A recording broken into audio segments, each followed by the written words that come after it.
Hello ladies and gentlemen, my name is Cristo, and this is my friend Bob. Say hi to the camera, Bob. And we're with Review Decide Buy. Yeah, it's a pretty lame name. Most of the cool names like Review Before You Buy or Watch Before You Buy were taken, so we're just gonna go with that. Anyways, today we're gonna be reviewing the Canon EOS Rebel T6 camera and 50mm lens.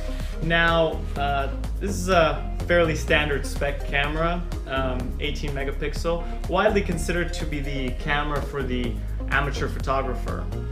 Price range is less than $500.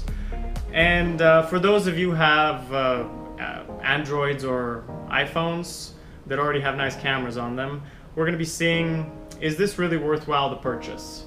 So we're going to unwrap and review and take some shots and see how it fares.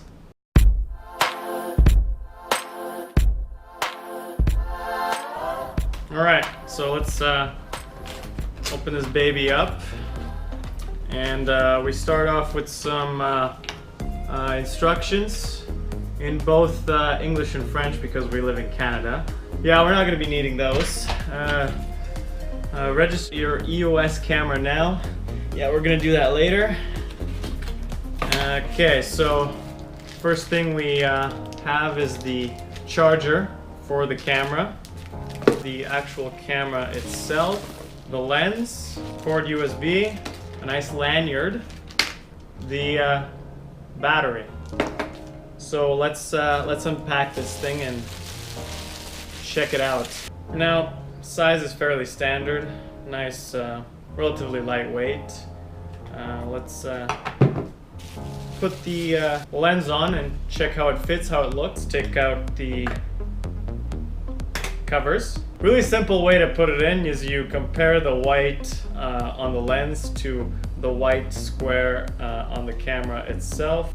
Most other cameras, this one actually has the battery in the bottom. So we simply match the prongs in and let's turn it on. It works. I'm taking a look at my cameraman right now.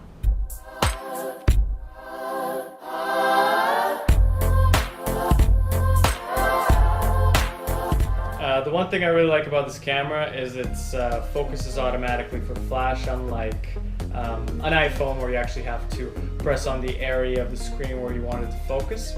So what you do is you lightly press on the button here and the flash is all ready, and you snap a quick picture. Your Instagram profile is ready to get rained with likes. Now the camera comes with every standard mode. We have automatic, disabling flash, portrait, landscape, close-up. Use this mode if you want to take pictures of moving objects. And yes, ladies and gentlemen, for all you Insta lovers out there, there's a mode specifically designed to take pictures of food. Nighttime capabilities and video as well. So let's take a look at it from the back. Now let's turn it on. And as you can see, there is no touchscreen capabilities. Also, the screen doesn't tilt, so if you're super adventurous and you want to take some hip shots, I guess this is probably not going to be the camera for you. The menu function, playback, burst shots and timer, and ISO if you want to adjust the lighting.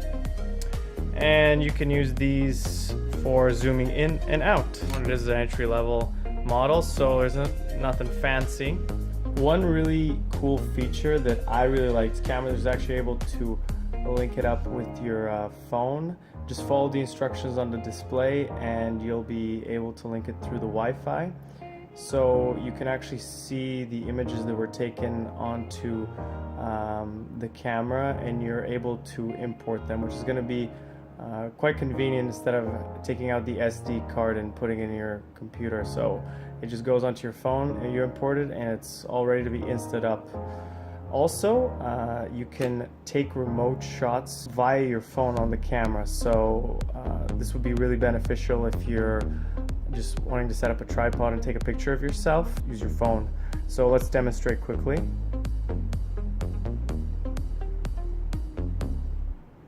So we see a shot we like, and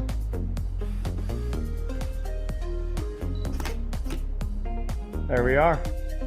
So now we're going to do a comparison between the generic lens that comes with the camera and the 50mm lens that is specialized for taking portraits of people, and do a side-by-side comparison. So here we have a side-by-side comparison between the standard lens, which comes with the camera on the left, and my Samsung S7 on the right. As you can tell, the picture of the palm is clearer and crisper on the left. There's also more depth, and the main focus is on the object of interest with a blurred background. This effect gives it a more professional look. On the right, the image is still good, however, in comparison, it lacks depth and there is more noise on the palm. And now here we have a comparison between the standard lens on the left and the portrait lens, which comes separately on the right. As you can tell, for portrait close-up shots, we see more colors and brighter lighting on the right. The background is even more blurred, which makes the object of interest stand out even more than the standard lens. We have a few more shots for you to compare between the standard lens and the portrait lens, as well as between the standard lens and the pictures which we took on my Samsung S7.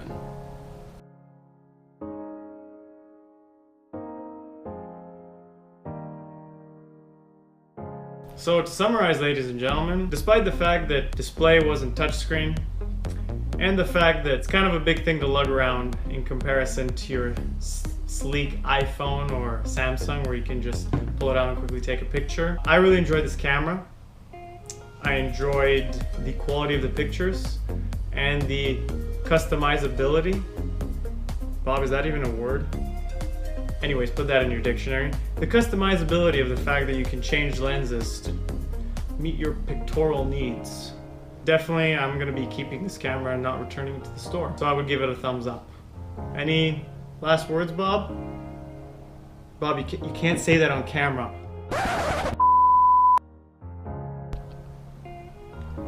Now, if you're interested in camera or reading further reviews, we've provided a link below. Thank you so much for watching. If you found this video helpful, please click like, comment, subscribe, hit the bell notification. We are Review Decide By, and we're coming in from the Great White North. And Bob and I will see you in the next video. Say bye, Bob.